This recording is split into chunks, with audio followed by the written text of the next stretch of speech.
दोस्तों, मैं हूं विजेंद्र सिंह। एक बार फिर से आपका स्वागत करता हूं आपके अपने YouTube channel the top GK पर। जैसे कि आप लोग जानते हैं दोस्तों कि बिहार पुलिस घटनाजर पूर्वावलोकन 2023 की सीरीज में चला रहा हूं, जिसका आज तीसरा वीडियो में डालने जा रहा हूं।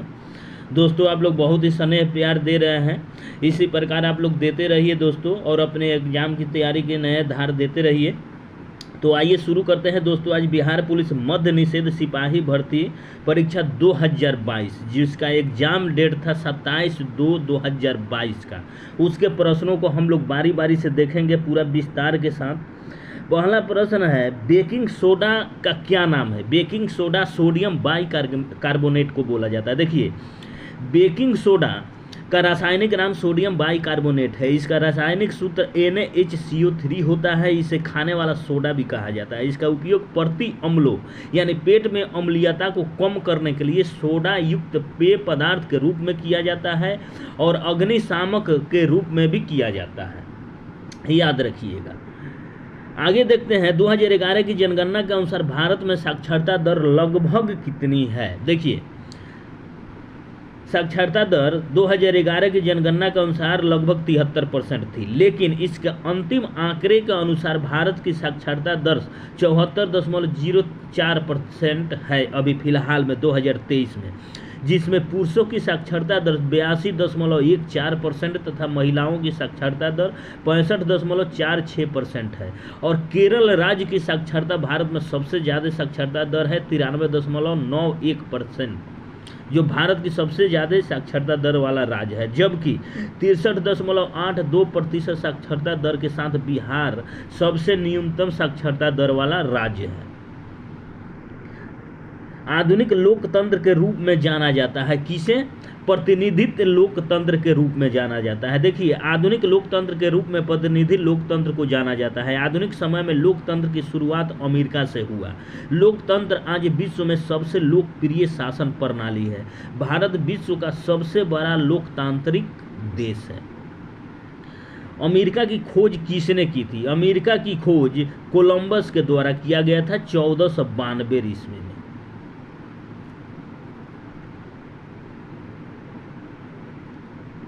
निम्नलिखित में से कौन सा त्रिभुजों की सर्वांग क्षमता का एक प्रतिबंध नहीं है? देखिए, भुजा भुजा कोण, यह सर्वांगसम होने का प्रतिबंध नहीं है। बाकी सब भुजा भुजा भुजा और भुजा कोण भुजा और कोण भुजा कोण, यह सर्वांगसम होने का ये प्रतिनिधित्व करते हैं। बाकी ये भुजा भुजा और कोण नहीं करते हैं। 1950 के पहले हिंद चीन में कौन से देश शामिल होते थे? देखिए, वियतनाम, कंबोडिया और लाओस पहले इसमें शामिल हुए थे हिंद चीन देश के रूप में। वर्ष 1950 के पहले हिंद चीन में वियतनाम, कंबोडिया और लाओस देश शामिल होते थे। वर्ष 1887 ईस्वी में फ्रांस ने हिंद चीन क्षेत्र पर कब्जा कर लिया था। फ्रांसीसी के उपनिवेशों का आधिकारिक नाम हिंद चीनी संघ था। इंग्लिश का प्रश्न देखेंगे, fill in the blank with the correct option. Neither the boys nor the teacher is present, is होगा। चुंबकत्व पर आधारित चिकित्सकीय तकनीक का क्या नाम है?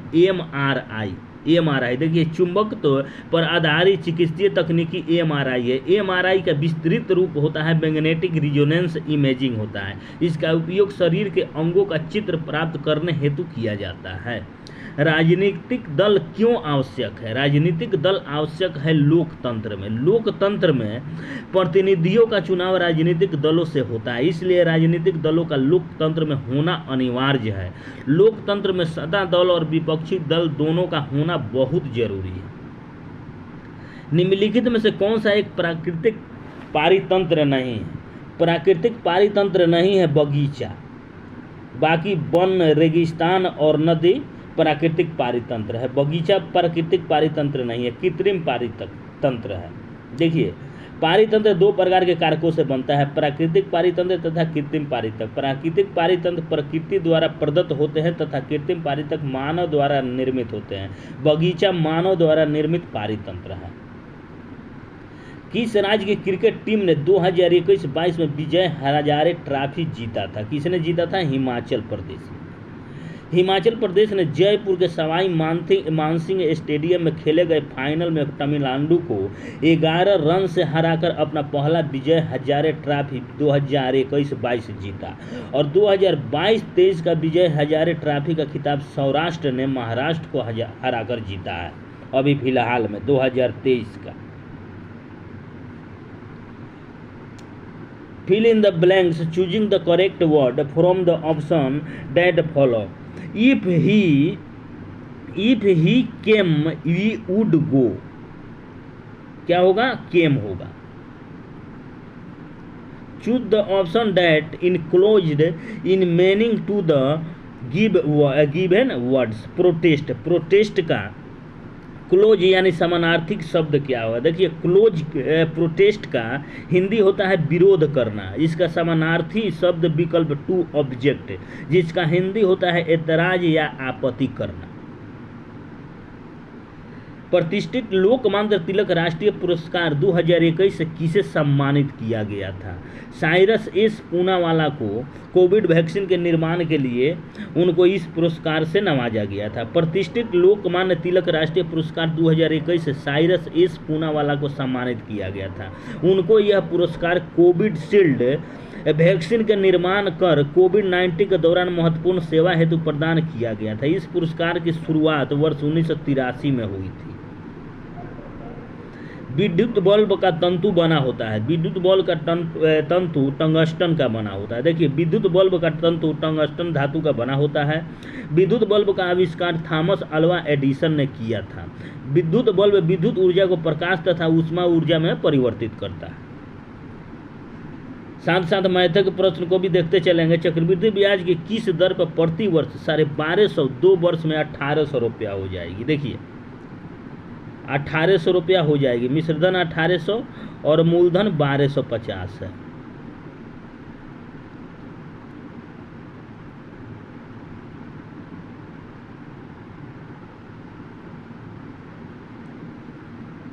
इसको हम लोग काटेंगे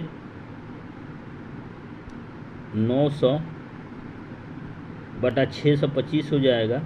2 से काटेंगे 1800 को तो 900 से कटेगा और 2 से 1250 काटेंगे तो 625 हो जाएगा। बराबर 1 प्लस r बटा 100 का होल स्क्वायर। इसको और इसको हम इससे काटते हैं तो ये 30 हो जाएगा और ये हो जाएगा 25। देखिए ये 30 हो जाएगा और नीचे 25 हो जाएगा बराबर 1 प्लस r बटा 100।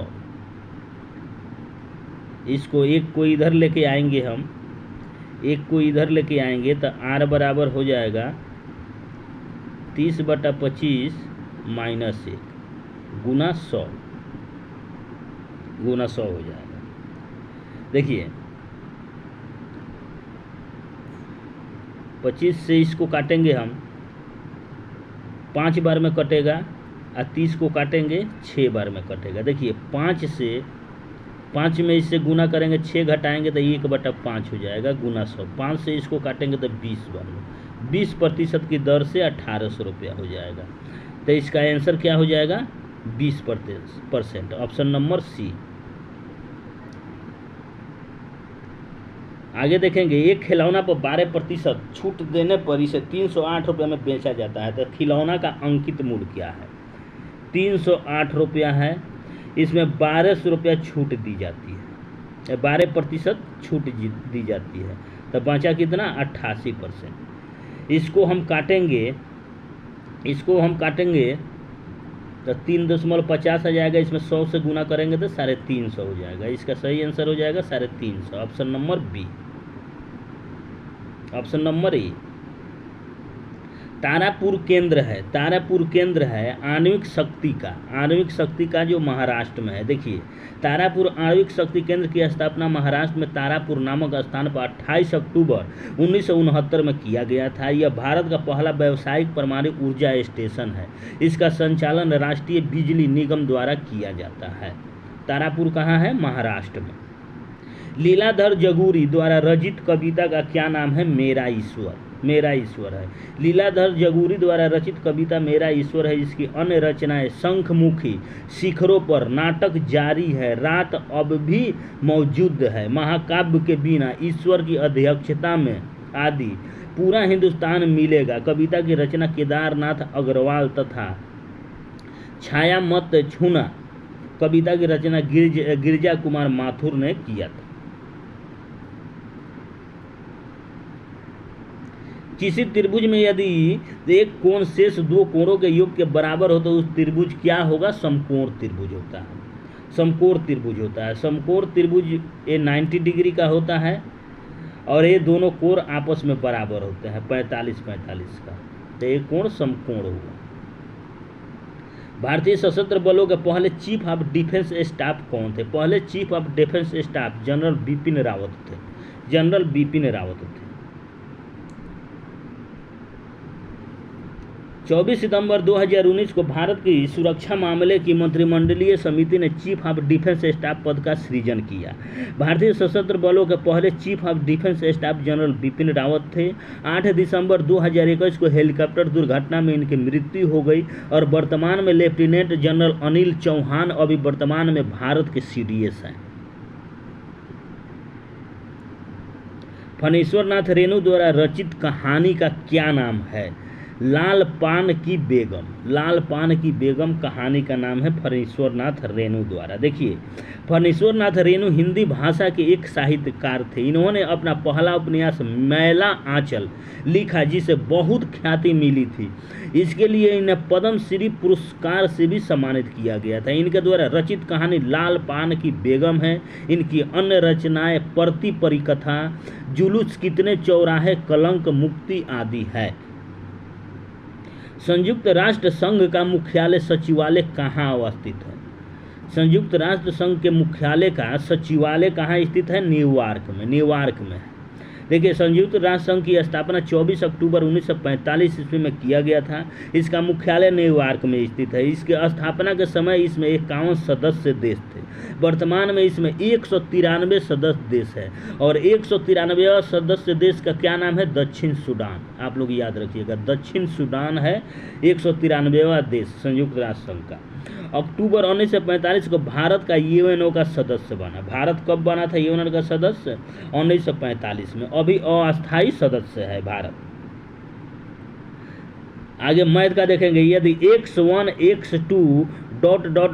xn संख्याओं का माध्य x है तथा y1 y2 ... yn संख्याओं का माध्य y हो तो x1 x2 ... xn और y1 y2 ... yn संख्याओं का माध्य क्या होगा? देखिए, x प्लस y दोनों को भागा देंगे 2 से, ये दोनों संख्याओं का माध्य हो जाएगा।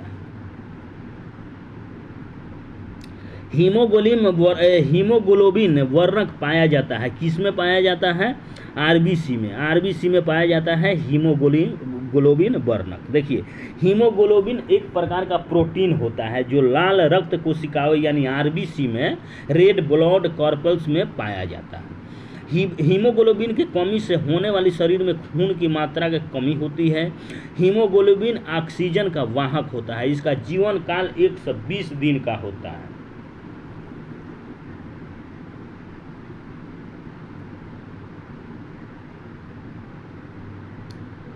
Choose the correct preposition from the given option to fill in the blanks. Is the rules applicable to all of its? क्या होगा? To all of its. C होगा, 2 होगा। परागकणों का एक पुष्प से दूसरे पुष्प तक स्थानांतरण किस माध्यम के द्वारा होता है? देखिए, परागकण पुंकेसर द्वारा निकलकर पुष्प के वर्तिकाग्र पर पहुंचता है। वायु के द्वारा, कीटों के द्वारा, जल के द्वारा, ये सभी के द्वारा पहुंचता है। एक विद्युत जनित बदलता है। एक विद्युत जनित बदलता है यांत्रिक ऊर्जा को विद्युत ऊर्जा में। एक विद्युत मोटर यानी विद्युत जनित बदलता है यांत्रिक ऊर्जा को विद्युत ऊर्जा में। देखिए, विद्युत जनित यानी विद्युत मोटर यांत्रिक ऊर्जा को विद्युत ऊर्जा में बदलता है। सोलर सेल जो होता है सौर ऊर्जा को विद्युत ऊर्जा में बदलता है। डायनेमो यांत्रिक ऊर्जा को विद्युत ऊर्जा में बदलता है। और माइक्रोफोन ध्वनि ऊर्जा को पहले विद्युत ऊर्जा में बदलता है। और लाउड स्पीकर विद्युत ऊर्जा को ध्वनि ऊर्जा में बदलता है। डी.वाई. मेडलिफ को श्रेय दिया जाता है, किस लिए? डी.वाई. मेडलिफ ने तत्वों के आवर्त सारणी का आविष्कार किया था, इसलिए उनको महत्व दिया जाता है। आधुनिक आवर्त सारणी के जन्मदाता डी.वाई. मेडलिफ को कहा जाता है। Choose the correct from of the passive voice to the given sentence. He speaks Hindi. He speaks Hindi, इसका पैसिव वॉइस होगा Hindi is spoken by him. C number option. वर्तमान बिहार विधान परिषद के अध्यक्ष कौन है? देखिए बिहार में विधान परिषद के अध्यक्ष, जिस समय यह क्वेश्चन पूछा गया था प्रश्न काल के समय में, बिहार विधान परिषद के अध्यक्ष अवधेश नारायण सिंह थे। बिहार विधान परिषद के वर्तमान सभापति देवेश चंद्र ठाकुर हैं और विधान परिषद के प्रथम सभापति राजीव रंजन प्रसाद थे। आप लोग याद रखिएगा। आज आनुवंशिकता का जनक किसे कहा जाता है? आनुवंशिकता का जनक डी.वाई. मेडल को कहा जाता है। मेडल को कहा जाता है आनुवंशिकता का जनक जी.जे. मेडल, ग्रेगर जोहान्स मेडल को कहा जाता है। एक पीढ़ी से दूसरे पीढ़ी में जीवों के मूल गुणों का संचरण आनुवंशिकी कहलाता है। ग्रेगर जोहान्स मेडल मटर के पौधों का प्रयोग किया था आनुवंशिकता के खोज के लिए। प्रथम विश्व युद्ध कब शुरू हुआ था? प्रथम विश्व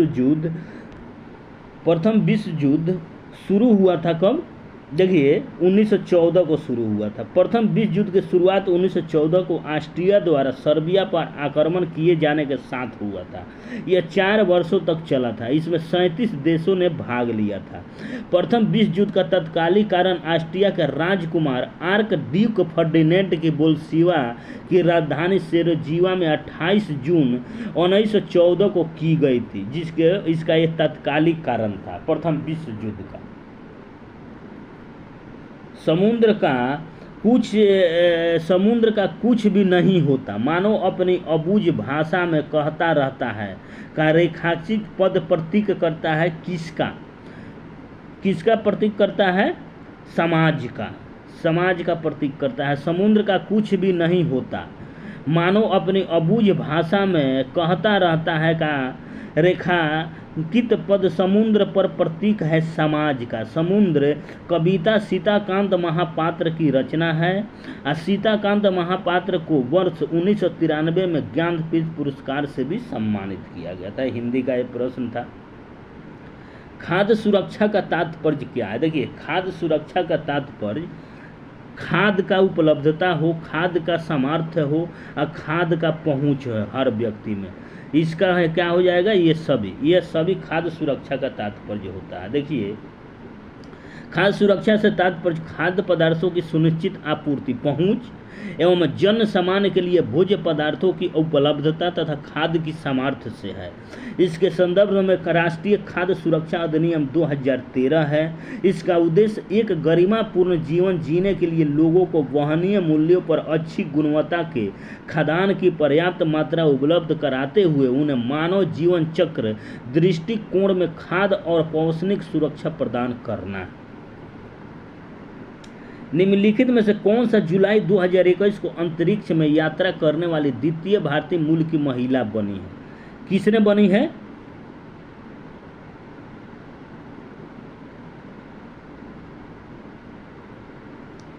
देखिए किसने बनी है, इसमें बता दे रहा हूं। गिरीश सिरीसा बांदला बनी है। इसको डिटेल में देखते हैं इधर। सिरीसा बांदला जुलाई 2021 को अंतरिक्ष में यात्रा करने वाली द्वितीय भारतीय मूल की महिला बनी है। पहली भारतीय मूल की महिला कल्पना चावला है। सिरीसा आंध्र प्रदेश के गुंटूर जिले की रहने वाली है। राष्ट्रीय मानवाधिकार आयोग की स्थापना कब की गई थी? राष्ट्रीय मानवाधिकार आयोग की स्थापना 1993 में की गई थी। Choose the correct answer to the question from the option that follow. In the story the is are not here, where did the girl get down? Get down Saharanpur. Saharanpur. देखिए उपरोक्त पैसेज के अनुसार कहानी the is are not here में लड़की सहारनपुर में उतरी, वह अपने आंट से मिलने सहारनपुर में जा रही है। भारत का प्रथम परमाणु संयंत्र कहाँ स्थापित किया गया था? भारत का प्रथम परमाणु संयंत्र तारापुर महाराष्ट्र में स्थापित किया गया था। देखिए रावतभाटा राजस्थान में है, कलपक्कम तमिलनाडु, कैगा कर्नाटक, नरौरा उत्तर प्रदेश और काकरापारा गुजरात के सूरत में है। परमाणु संयंत्र का यह नाम है। बैलाडीला श्रेणी किस जिले में अवस्थित है? बैलाडीला श्रेणी बस्तर जिले में अवस्थित है। बस्तर जिले कहाँ है? छत्तीसगढ़ में। छत्तीसगढ़ में बैलाडीला अवस्थित है, जो लौह अयस्क के लिए जाना जाता है। लौह अयस्क का उत्पादन किया जाता है बैलाडीला में। सरहुल पर्व मुख्यतः कौन मनाते हैं? सरहुल देखिए मुंडा जनजाति, झारखंड के मुंडा जनजाति है जो प्राकृतिक परिवर्तन की खुशी में मनाता है।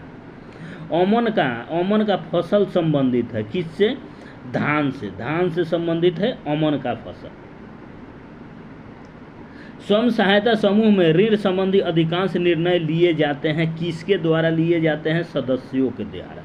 एनजीओ में या एसएचजी में जो ऋण दिए जाते हैं उसका ऋण का दर का निर्णय किया जाता है सदस्यों के द्वारा। देखिए स्वयं सहायता समूह में ऋण संबंधी अधिकांश निर्णय सदस्यों के द्वारा लिए जाते हैं। स्वयं सहायता समूह कुछ ऐसे लोगों का एक अनाधिकृत संघ होता है जो आपके रहन सहन की शिक्षा में सुधार करने के लिए स्वच्छता के साथ आते हैं।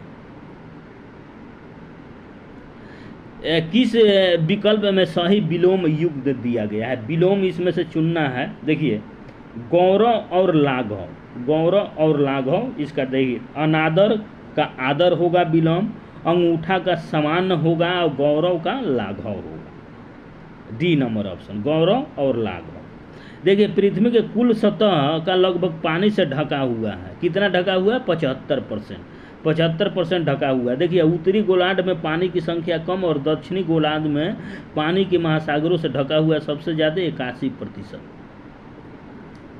एक कहानी यह भी रचना है, यह भी रचना है किसका? एक कहानी यह भी रचना है किसका है? मन्नू भंडारी का। मन्नू भंडारी का यह रचना है। देखिए एक कहानी यह भी मन्नू भंडारी की रचना है। मन्नू भंडारी की अन्य रचनाएं एक प्लेट सैलाव, मैं हार गई, यही सच है, तीन निगाहों की एक तस्वीर आदि है। आगे देखते हैं एक समचतुर्भुज जिसकी एक भुजा 20 सेंटीमीटर तथा एक विकर्ण 24 सेंटीमीटर है का क्षेत्रफल बताए। देखिए समचतुर्भुज के एक भुजा 20 सेंटीमीटर है और जिसका एक विकर्ण दिया है कितना? 24 सेंटीमीटर। तो 12-12 ये दोनों हो जाएगा। ये विकर्ण को निकालना है, इस विकर्ण को। तो देखिए 12 यहाँ है और 20 यहाँ है, तो इससे हम लोग निकाल लेंगे 400 और 144 को इसमें से घटा देंगे तो कितना आ जाएगा आपका? 144 को इसमें से घटा देंगे तो 256 आएगा। देखिए 256 बाहर निकलेगा तो 16 हो जाएगा। तो दूसरा विकर्ण समचतुर्भुज का क्या हो जाएगा? यह 12-12 है और यह 16-16, तो यानी 32 हो जाएगा। दूसरा विकर्ण 32 हो जाएगा। तो समचतुर्भुज का क्षेत्रफल होता है 1/2 गुना विकर्णों का गुणनफल। विकर्णों का गुणनफल होता है। तो एक है 32 और दूसरा कितना है? 24 है। तो इसको हम काट देंगे तो 16 से। तो 16 में 24 से गुना करेंगे तो कितना आंसर आ जाएगा? 384। 384 समचतुर्भुज का क्षेत्रफल होगा। देखिए 48 नंबर प्रश्न है 10 मीटर गुना 10 मीटर गुना 5 मीटर विमाओं के एक कमरे में रखे जा सकने वाले सबसे लंबी छड़ की लंबाई। तो छड़ की पहल का नंबर लंबाई हम ज्ञात करेंगे 10 का स्क्वायर, फिर 10 का स्क्वायर प्लस 5 का स्क्वायर। तो देखिए 10 का स्क्वायर 10 का स्क्वायर 200 हो जाएगा, 5 का 225, तो बाहर कितना निकलेगा 15 मीटर। सबसे बड़ी छड़ की लंबाई हो जाएगी रखने वाला 15 मीटर। आगे देखेंगे कौन सी भौतिक पूंजी का उदाहरण नहीं है। देखिए भौतिक पूंजी, यंत्र और मशीनें आपके पास है तो भौतिक पूंजी है, कच्चा माल है भौतिक पूंजी है, भवन है, जमीन है, ये सब भौतिक पूंजी है। लेकिन शिक्षा और प्रशिक्षण भौतिक पूंजी नहीं है। देखिए भौतिक पूंजी एक प्रकार की संपत्ति है जिसका उपयोग उत्पादन या निर्माण प्रक्रिया में किया जाता है, जो किसी व्यवसाय को उपभोक्ताओं को बिक्री के लिए सामान और सेवाएं बनाने की अनुमति देता है। भौतिक पूंजी में यंत्र और मशीन, भवन तथा कच्चा माल को शामिल किया जाता है, जबकि शिक्षा और प्रशिक्षण भौतिक पूंजी का उदाहरण नहीं है। देखिए असमतापी जंतु जिसका हृदय द्विकक्षीय होता है, यानी 2 चैम्बर वाला हृदय होता है, वो कौन है? शार्क है। देखिए असमतापी जंतु शार्क का हृदय द्विकक्षीय होता है। ऐसे जीव जिनके शरीर का तापमान पर्यावरण के तापमान के साथ घटता बढ़ता रहता है असमतापी जंतु कहलाते हैं। जैसे सरीसृप, उभयचर, मछलियाँ आदि, इन्हें शीतर्कीय जीव भी कहा जाता है। तो सरीसृप में शार्क आ जाएगा, तो ये ऑप्शन के अनुसार इसमें शार्क दिया हुआ। देखिए क्रिया बल एवं प्रतिक्रिया बल हमेशा लगते हैं, कहाँ लगते हैं? अलग अलग वस्तुओं पर और विपरीत दिशाओं में क्रिया और प्रतिक्रिया लगते हैं। देखिए क्रिया बल और प्रतिक्रिया बल हमेशा अलग अलग वस्तुओं पर विपरीत दिशा में लगते हैं। न्यूटन के तृतीय नियम के अनुसार प्रत्येक क्रिया के बराबर परंतु विपरीत दिशा में प्रतिक्रिया होती है। देखिए इसका उदाहरण है तीसरा गति का नियम का। बंदूक से गोली निकलते समय पीछे की ओर झटका लगता है, यानी जो गोली चलाता है उसको पीछे की ओर गोली निकलने के बाद बंदूक धक्का लगाता है। ऊंचाई से कूदने पर चोट लगना, रॉकेट का आगे बढ़ना, ये गति का तृतीय नियम है। निम्नलिखित में से किस क्षेत्र में मौसमी बेरोजगारी की समस्या होती है? किस क्षेत्र में होती है मौसमी की बेरोजगारी की समस्या? कृषि के क्षेत्र में होती है। कृषि के क्षेत्र में होती है मौसमी बेरोजगारी। भारत में अधिकतर कृषि मौसम पर आश्रित है, याद रखिएगा आप लोग। निम्नलिखित में से किसका बीज प्रोटीन और वसा तेल का प्रचुर स्रोत होता है? किसका होता है? सोयाबीन का। सोयाबीन का होता है। सोयाबीन का बीज प्रोटीन, वसा, तेल का प्रचुर स्रोत होता है। सोयाबीन में लगभग 42% प्रोटीन, 22% वसा और 21% कार्बोहाइड्रेट और 12% नमी और 3% अन्य घटक होते हैं। राष्ट्रपति को महाभियोग की प्रक्रिया से कौन अपदस्थ कर सकता है, यानी कौन हटा सकता है? राष्ट्रपति को महाभियोग की प्रक्रिया से कौन हटा सकता है? संसद के द्वारा हटाया जा सकता है। देखिए राष्ट्रपति को महाभियोग की प्रक्रिया से संसद के द्वारा अपदस्थ किया जा सकता है या हटाया जा सकता है। भारतीय संविधान के अनुच्छेद 61 में महाभियोग का वर्णन किया गया है। इसकी सूचना राष्ट्रपति को 14 दिन पूर्व दी जाती है। महाभियोग का प्रस्ताव संसद के किसी भी सदन में कम से कम 1/4 सदस्यों द्वारा हस्तांतरित प्रस्ताव द्वारा लगाया जा सकता है। यानी कहने का अर्थ यह हुआ कि महाभियोग की प्रक्रिया संसद के जिस सदन में प्रस्तावित है उस सदन के 1/4 सदस्यों का उस प्रस्ताव पर बहुमत पास हो जाने पर और 14 दिन के भीतर उस राष्ट्रपति को सूचना देना पड़ता है कि आप पर महाभियोग की प्रक्रिया चल रहा है।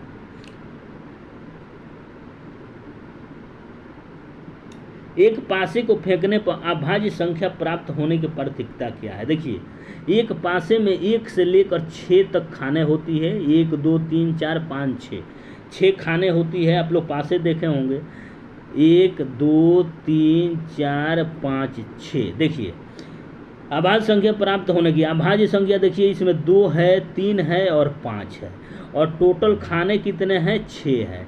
तो अभाज्य संख्या इसमें 3 है, टोटल खाने 6 है। तो इसको हम काटेंगे तो 1/2 प्रतिशत आने की संभावना है अभाज्य संख्या का, याद रखिएगा। इसका आंसर क्या हो जाएगा? 1/2, डी नंबर ऑप्शन। देखिए पंडित बिरजू महाराज का संबंध किस शास्त्रीय नृत्य से है? देखिए बिरजू महाराज एक कथक नृत्य, उत्तर भारत के एक मशहूर कथक नृत्य से जुड़े हुए थे। पंडित बिरजू महाराज का संबंध कथक शास्त्रीय नृत्य से है। इनकी मृत्यु 22 जनवरी 2022 को हो गई। कथक से संबंधित अन्य कलाकार लच्छू महाराज, सुखदेव महाराज, सितारा देवी, गोपी कृष्ण, शोभना नारायण आदि हैं कथक नृत्य के नृत्यांगना। एक कंपनी जो एक से अधिक देशों में उत्पादन का स्वामित्व रखती है या नियंत्रण करती है, यह कहलाती है, क्या कहलाती है? बहुराष्ट्रीय कंपनी। बहुराष्ट्रीय कंपनी कहलाती है। कौन से समूह से? सभी शब्द कमल के पर्यवाची है। कमल के पर्यवाची देखिए, सरोज है, पंकज है और अरविंद है, कमल के पर्यवाची है। देखिए मैथ का प्रश्न को देखेंगे। एक हाल का फर्श आयताकार है जिसकी लंबाई 45 मीटर और चौड़ाई 36 मीटर है। हाल के फर्श को ढकने के लिए 6 मीटर गुना 5 मीटर आकार के कितने कारपेट की आवश्यकता होगी? देखिए आयत का क्षेत्रफल होता है, फर्श आयताकार है तो आयत का क्षेत्रफल होता है लंबाई गुना चौड़ाई, और कारपेट का क्षेत्रफल कितना है? 6 गुना 5 मीटर। देखिए 6 से काटेंगे हम, 6 बार में 36 कटेगा, 5 से काटेंगे 9 बार में 45 होगा, तो 9 छक 54 मीटर कारपेट की आवश्यकता होगी। दाल का बहुवचन क्या होगा? दाल का बहुवचन दालें होगा, दालें। आगे देखेंगे, देशों के बीच विकास की तुलना करने हेतु उपयोगी मापक क्या है? प्रति व्यक्ति आय से देश के विकास को मापन किया जाता है, प्रति व्यक्ति आय से। हड़प्पा के किस स्थल में जलाशय के प्रमाण मिले थे? कहाँ मिले थे? धौलावीरा में। धौलावीरा में जलाशय के प्रमाण मिले थे। आरबीआई के वर्तमान गवर्नर कौन है? देखिए जिस समय यह क्वेश्चन पूछा गया था उस समय शक्तिकांत दास भारतीय रिजर्व बैंक के गवर्नर, वर्तमान गवर्नर शक्तिकांत दास है। आरबीआई की स्थापना 1 अप्रैल 1935 को 5 करोड़ की अधिकृत पूंजी से हुई थी। इसका राष्ट्रीयकरण 1 जनवरी 1949 को किया गया था। इसका प्रथम गवर्नर जनरल ऑसबोर्न स्मिथ थे तथा इसके मुख्यालय मुंबई में स्थित है। तो आरबीआई के वर्तमान गवर्नर कौन है? शक्तिकांत दास, याद रखिएगा। आगे देखेंगे, एक दुकानदार ने अपनी दुकान के प्रत्येक सामान पर 30% का त्यौहार के रूप में बट्टा घोषित करता है, माने त्यौहारिक बट्टा देता है। जो भी त्यौहार आता है तो उसमें 30% बट्टा घोषित करता है। विजय ने एक मोबाइल फ़ोन खरीदा, उसे 960 रुपया का डिस्काउंट यानी बट्टा मिला, तो मोबाइल फ़ोन का अंकित मूल्य क्या है? देखिए 30% 960 का 30% हम निकालेंगे तो मोबाइल का अंकित मूल्य निकल जाएगा। देखिए 96 में 3 से हम गुना करेंगे तो 3200 आएगा। 3200 उस मोबाइल का अंकित मूल्य।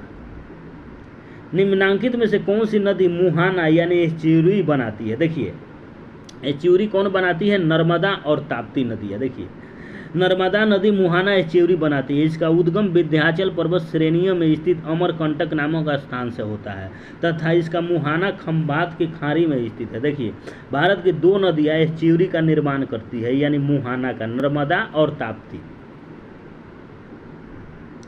भारत के संप्रभु कौन है? संप्रभु, भारत के संप्रभु कौन है? भारत के लोग हैं। भारत के लोग भारत के संप्रभु हैं। बिहार दिवस मनाया जाता है, कब मनाया जाता है? बिहार दिवस 22 मार्च को मनाया जाता है, याद रखिएगा। तो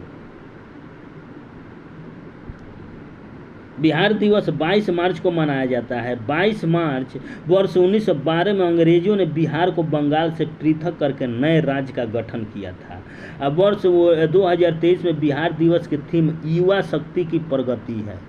देखिए 2023 में बिहार दिवस जो मनाया गया है 2023 में 22 मार्च को, उसका थीम था युवा शक्ति की प्रगति।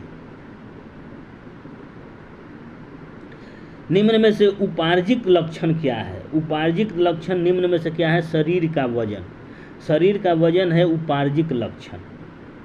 Choose the correct answer to the question from the option that follow. देखिए Which festival is referable to in Tolstoy a little girls wiser than men?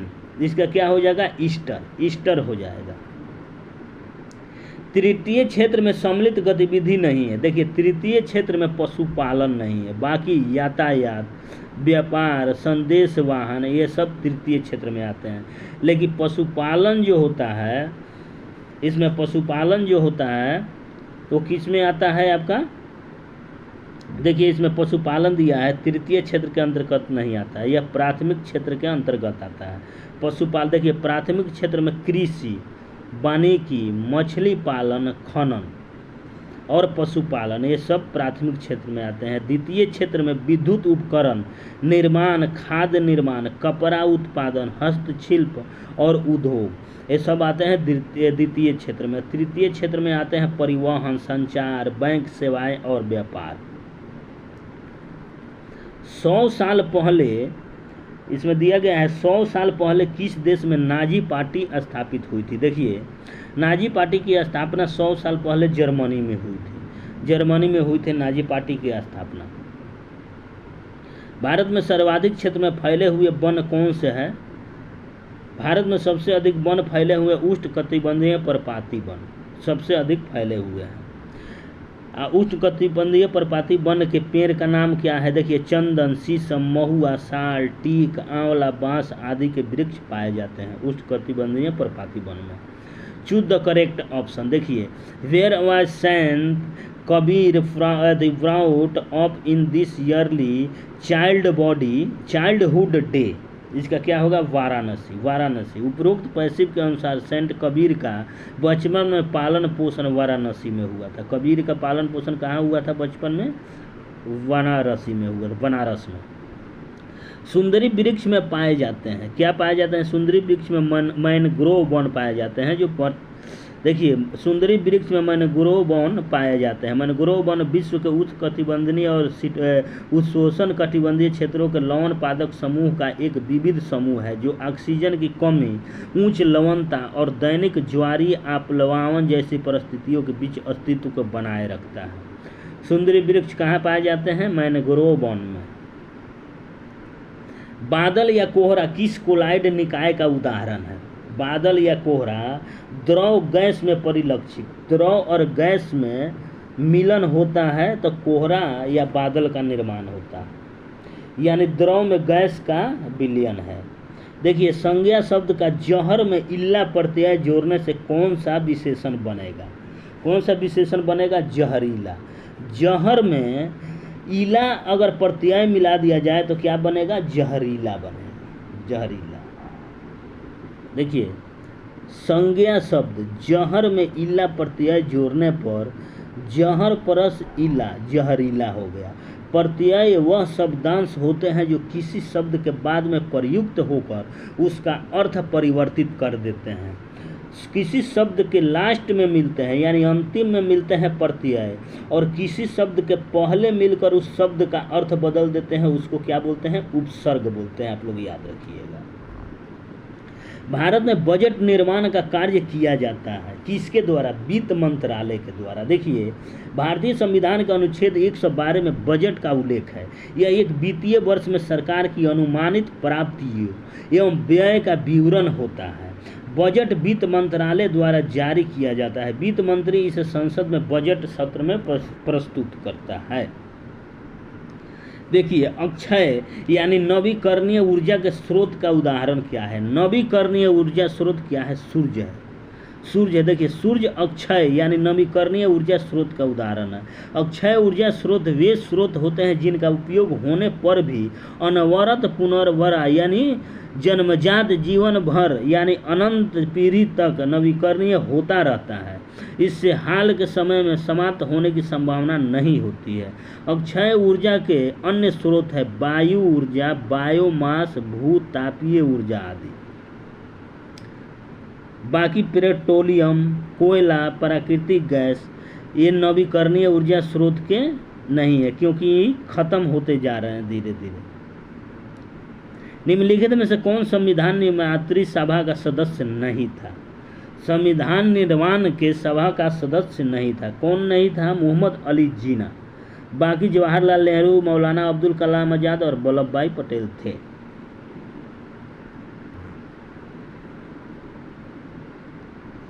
एक पारी तंत्र में सभी हरे पौधे एवं नील हरित शैवाल जिनका प्रकाश संश्लेषण की क्षमता होती है वे किस वर्ग में आते हैं? उत्पादक वर्ग में आते हैं। उत्पादक वर्ग में आते हैं। देखिए एक पारी तंत्र में सभी हरे पौधे नीले हरे शैवाल उत्पादक श्रेणी में आते हैं। वे प्रकाश संश्लेषण द्वारा अपना भोजन बनाते हैं। उत्पादक वर्ग स्वपोषी तथा पर्यावरण के जैविक घटक कहलाते हैं। इन उत्पादकों पर प्राथमिक उपभोक्ता प्रत्यक्ष रूप से तथा द्वितीय उपभोक्ता अप्रत्यक्ष रूप से निर्भर होते हैं। परख जो हाल ही में खबरों में रहा कि क्षेत्र से जुड़ा एक पोर्टल है। परख किस क्षेत्र से जुड़ा हुआ एक पोर्टल है। छात्रों के सीखने का आकलन, देखिए परख छात्रों को सीखने के आकलन क्षेत्र से जुड़ा एक पोर्टल है।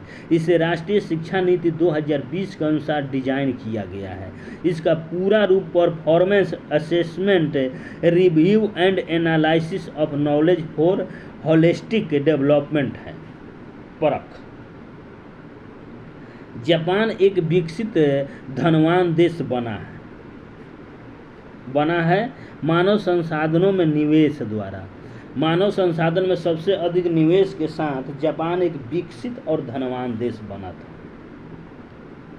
जितेंद्रिय शब्द का सही संधि विच्छेद क्या होगा। जितेंद्रिय यानी जिन्होंने इंद्रियों पर अपना जीत हासिल की ली है उसे क्या बोलते हैं, जितेंद्रिय। देखिए जीत जोर इंद्रिया, जितेंद्रिया होगा। मृदा अपरदन को रोका जा सकता है, किसके द्वारा रोका जा सकता है, वनारोपण के द्वारा।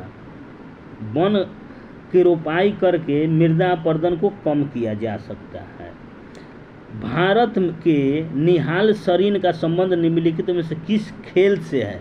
निहाल सरीन शतरंज खिलाड़ी है जो 2021 में सर्बिया में सिल्वर लेक ओपन शतरंज टूर्नामेंट जीते हैं। इस्पात तथा लोहे को जंग से सुरक्षित रखने के लिए ऊन पर यशद लेपन की प्रक्रिया में एक पतली परत निम्न की होती है। किसकी पतली परत चढ़ाई जाती है, जस्ते की। जस्ते की पतली परत चढ़ाई जाती है इस्पात और लोहे पर जंग से बचाव के लिए। इस क्रिया को क्या कहा जाता है, यशद लेपन, गैल्वानीकरण कहा जाता है। Choose the correct option to fill in the blank. Saint Ravidas was a cobbler. Sant Ravidas was a cobbler by profession. Cobbler होगा option number A, cobbler. Which of the following translation of the given Hindi sentence incorrect. उसने मुझे सोता हुआ पाया, इसका translation क्या होगा English में, ही फाउंड मी स्लीपिंग। उत्तर दक्षिण गलियारा जोड़ता है। उत्तर दक्षिण गलियारा जोड़ता है किसको, श्रीनगर और कन्याकुमारी को जोड़ता है उत्तर दक्षिण गलियारा। देखिए भारत का उत्तर दक्षिण गलियारा जिन्हें NH 144 भी कहा जाता है, यह भारत का सबसे लंबा राष्ट्रीय राजमार्ग है। जम्मू और कश्मीर के श्रीनगर को तमिलनाडु के कन्याकुमारी से जोड़ता है। इसका सर्वाधिक विस्तार तमिलनाडु राज्य में है। मानव पूंजी में निवेश करने का जरिया क्या है। मानव पूंजी में निवेश करने की जरिया क्या है, शिक्षा और प्रशिक्षण, दोनों में निवेश किया जा सकता है मानव पूंजी का। देखिए बायोगैस का मुख्य घटक क्या होता है, बायोगैस का मुख्य घटक मीथेन होता है जिसका सूत्र होता है CH4। भारत में लौटते मानसून की ऋतु की अवधि क्या होती है, लौटती हुई मानसून की ऋतु क्या होती है, अवधि क्या होती है इसमें। देखिए भारत में लौटते हुए मानसून की अवधि अक्टूबर नवंबर है। लौटता मानसून शरद ऋतु में कोरोमंडल तट पर वर्षा कराती है। 1855 में देश की पहली जूट मिल कहाँ स्थापित की गई थी, कहाँ की गई थी, कलकत्ता में। कलकत्ता के रीसरा में 1855 में प्रथम जूट मिल की स्थापना की गई थी।